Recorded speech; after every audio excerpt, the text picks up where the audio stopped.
Friends, welcome to our channel. గుండె నిండా గుడి గంటలు సీరియల్ నెక్స్ట్ ఎపిసోడ్లో ఏం జరగబోతోందో ఈ వీడియోలో చూసి తెలుసుకుందాం. బాలుని అవమానించిన పార్వతి అసలేం జరిగింది అని తెలుసుకోవడానికి ఈ వీడియోని స్కిప్ చేయకుండా ఎండ్ వరకు చూసేయండి. పార్వతి, సుమతిలు ఇద్దరు మీనా వాళ్ళ ఇంటికి వస్తారు. అలా వాళ్ళిద్దరూ సడన్గా వచ్చేశారు అని ప్రభావతి వాళ్ళని అవమానిస్తూ ఉంటుంది. మీనాకి అది బాధ వేసి, అమ్మ ఎందుకమ్మా ఇలా పిలవని పేరంటానికి వచ్చినట్టు చెప్పా పెట్టకుండా వచ్చి ఇలా మాటలు పడుతున్నారు, అంత అవసరం మీకేముంది, ముందు మీరు ఇక్కడి నుంచి వెళ్ళిపోండి, ఏమన్నా ఉంటే నేను తర్వాత ఫోన్ చేస్తాను, అప్పుడు మాట్లాడుకుందాం, ముందు వెళ్ళండి అని అంటుంది. అప్పుడు పార్వతి, అది కాదమ్మా మీనా, రేపు మీ నాన్న సంవత్సరికం, నిన్ను అల్లుడు గారిని పిలుద్దామని వచ్చాము అని అంటుంది. అప్పుడు ప్రభావతి, ఓ అందుకని ఇలా మా ఇంటి ముఖం పట్టారా, లేకపోతే మా ఇల్లు మీకు కనపడదు కదా అని అంటుంది. అప్పుడు పార్వతి, అదేంటమ్మా అంత మాట అన్నారు అని అంటుంది. అప్పుడు ప్రభావతి, మరి మీరు మీ కూతురికి జరిపించాల్సినవి పెట్టిపోతలు అవన్నీ ఏమన్నా సరిగ్గా చేశారా, మా ఇంటికి వస్తే మేము అవి ఎక్కడ అడుగుతామేమో అని మా ఇంటికి రారుగా అని తనకి నోటికి వచ్చింది మాట్లాడి అవమానిస్తూ ఉంటుంది. అప్పుడు మీనా, అత్తయ్య, మా అమ్మ పెట్టగలిగినవి ఇప్పటి వరకు చాలానే పెట్టింది, ఆవిడ శక్తి ఏంటో మీకు తెలుసు, ఆవిడ శక్తి మేరకు నాకు జరపాల్సినవి జరిపించింది, దాన్ని కూడా పట్టుకొని మీరు ఇలా అవమానించడం నాకేమీ నచ్చడం లేదు అత్తయ్య అని అంటుంది. అప్పుడు సత్యం, ప్రభా నువ్వు కాస్త నోరు మూసుకొని ఉండు, అమ్మ పార్వతి రేపు మీనా బాలు వస్తారులేమ్మా అని అంటాడు. అప్పుడు పార్వతి అలాగే అన్నయ్య అని వెళ్ళిపోతుంది.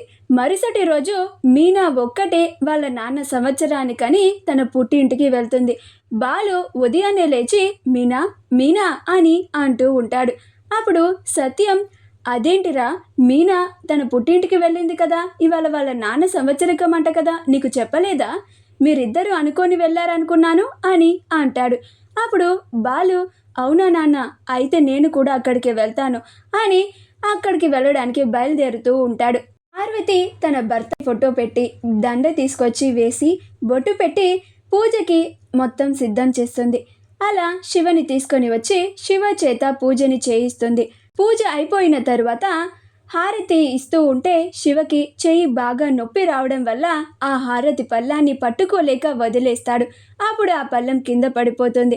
వచ్చిన బస్తీ వాళ్ళు, అయ్యో అయ్యో పాపం వాడికి చెయ్యి బాగా నొప్పిగా ఉన్నట్టుంది, అయినా నీ కొడుకు ఇలాంటి పరిస్థితుల్లో ఉండడానికి కారణం నీ అల్లుడే అంటగా, శివని కొట్టింది నీ అల్లుడే అంటగా అని చులకనగా మాట్లాడతారు.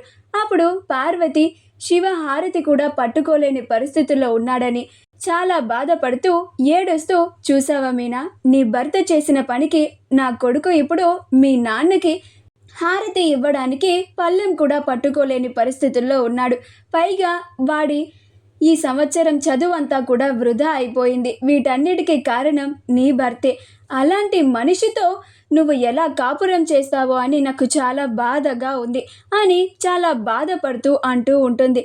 అప్పుడే బాలు మీనా వాళ్ళ పుట్టింటికి వస్తాడు. ఈ మాటలన్నీ బాలు విని ఆశ్చర్యపోతాడు. అక్కడ ఉన్న బస్తీ వాళ్ళని అలాగే ఇతర చుట్టాలని చూసి తను చాలా అవమానంగా ఫీల్ అవుతూ ఉంటాడు. ఇక బాలుకి కోపం వచ్చి, ఏంటత్తయ్య గారు ఇది, ఇంటి అల్లుడిని అని కూడా చూడకుండా ఇలా మీ బస్తీ వాళ్ళందరినీ పిలిపించి ఇలా నన్ను ఘోరంగా అవమానించాలా, మీ కొడుకుని నేను కొట్టానన్న కోపంతోనే నన్ను ఘోరంగా అవమానించాలి అని బస్తీ వాళ్ళందరి ముందు నా గురించి ఇలా చెప్తున్నారు, పైగా నేను మీ కూతుర్ని కూడా ఏదన్నా చేస్తానేమో అని నా గురించి చెడుగా ప్రచారం చేస్తున్నారు, నేను మీ కూతుర్నేమి కష్టపెట్టడం లేదు, చాలా బాగా చూసుకుంటున్నాను అని అంటూ ఉంటాడు. మా వీడియో కనుక మీకు నచ్చినట్లయితే లైక్ చేయండి, షేర్ చేయండి, మా ఛానల్ని సబ్స్క్రైబ్ చేసుకోండి, పక్కనే ఉన్న బెల్ ఐకాన్ని క్లిక్ చేయడం మాత్రం మర్చిపోకండి.